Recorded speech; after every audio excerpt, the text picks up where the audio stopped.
আজকের ভিডিওটা হচ্ছে পাবদা মাছের ঝাল। যারা যারা মাছ ভালোবাসো তারা অবশ্যই দেখো, আর যারা যারা ভালো না বাসো তারাও দেখো।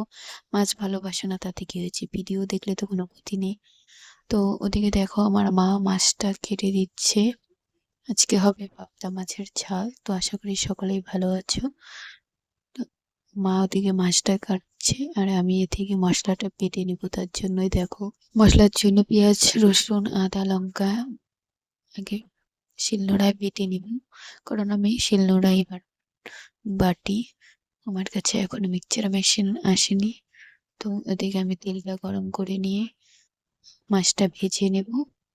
তার জন্য কড়াইতে একটু তেল গরম করতে দিয়েছি আর এদিকে মাছটা ভাজবো। মাছটা ভাজছি। আর কাদের কাদের তোমাদের মাছ খেতে ভালো লাগে কমেন্টে অবশ্যই জানিও। আমার তো মাছ মাংস সবই ভালো লাগে। মাছটা দিয়ে উল্টে পাল্টে ভালো করে ভেজে, না ভালো করে না, হালকা করে ভেজে নিচ্ছে। এই মাছটা হালকা করে ভাজলেই ভালো হবে, যেহেতু আমরা পাবদা মাছ অত ভাজতে হয় না।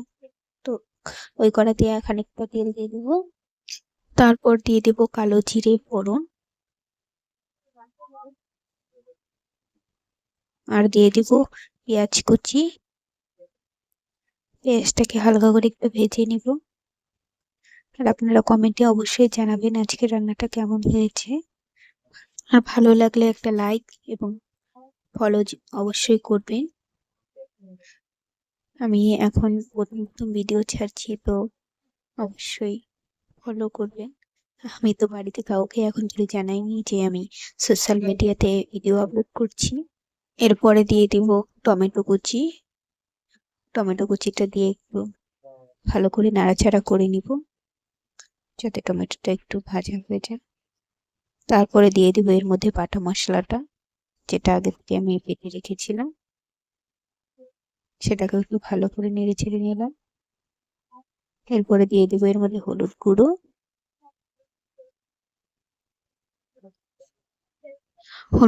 দেওয়ার পরে আমরা এর মধ্যে দিয়ে দিব প্রয়োজন মতো নুন। যতটা প্রয়োজন ততটাই দিতে হবে। আপনারা আপনাদের পছন্দ মতন প্রয়োজন মতন নুন দিয়ে দিবে। নুনটা দিয়ে এবার ভালো করে কষতে হবে। তারপর আমি দিয়ে দিব এর মধ্যে ধনে গুঁড়ো।